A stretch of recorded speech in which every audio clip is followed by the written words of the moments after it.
राहुल गांधी को मिली है बड़ी जिम्मेदारी। कांग्रेस ने 2014 के लोकसभा चुनाव की कमान राहुल गांधी को सौंप दी है। राहुल को 2014 चुनाव के लिए बनी कोऑर्डिनेशन कमेटी का अध्यक्ष बनाया गया है। मतलब ये कि कांग्रेस लोकसभा का चुनाव राहुल के नेतृत्व में लड़ेगी और उम्मीदवार तय करने में राहुल की अहम भूमिका होगी।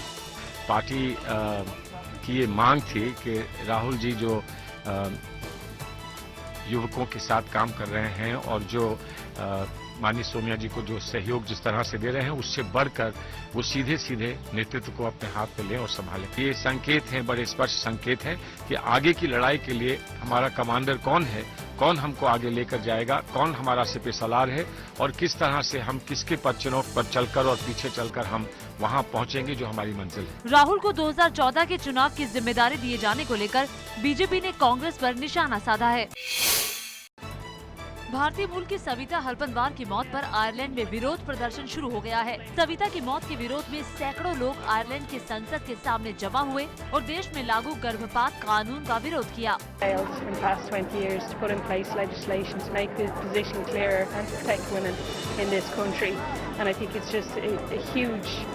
shame that this woman had to die in such tragic circumstances and highlight the fact that there is a major absence of clear legislation in this country at the moment. 31 साल की सविता गर्भवती थी, लेकिन अक्टूबर में सविता की तबीयत बिगड़ने लगी। सविता अस्पताल में गर्भपात कराने पहुंची, लेकिन डॉक्टरों ने ये कहते हुए इनकार कर दिया कि वहां का कानून इसकी इजाजत नहीं देता। बार बार गुहार लगाने के बाद भी डॉक्टरों ने सविता का गर्भपात नहीं कराया।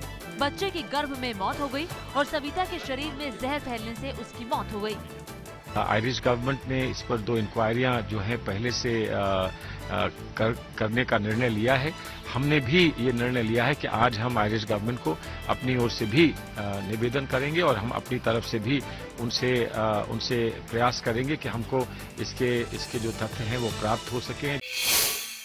भारत के दौरे पर आई म्यांमार की विपक्ष की नेता आंग सान सू की आज दिल्ली में लेडी श्री राम कॉलेज पहुंची। सूची ने इसी कॉलेज से पढ़ाई की है। सूची ने यहां से ग्रेजुएशन किया था। यूपी अध्यक्ष सोनिया गांधी के न्योते पर करीब 40 साल बाद भारत आई हैं। असम में एक बार फिर हिंसा भड़कने के बाद कोकराझार में आज भी कर्फ्यू जारी है। एक हफ्ते पहले कोकराझार में एक बार फिर हिंसा भड़क गई थी। इस दौरान हिंसा में 9 लोगों की मौत हो गई है। इनमें से 2 लोगों की मौत कल हुई थी। इसी साल जुलाई अगस्त के महीने में असम के अलग अलग इलाकों में हुई हिंसा में कुल 90 लोगों की जान चली गई थी। हिंसा की वजह से असम में करीब 5 लाख लोगों को अपना घर छोड़कर कैंप में जाना पड़ा था।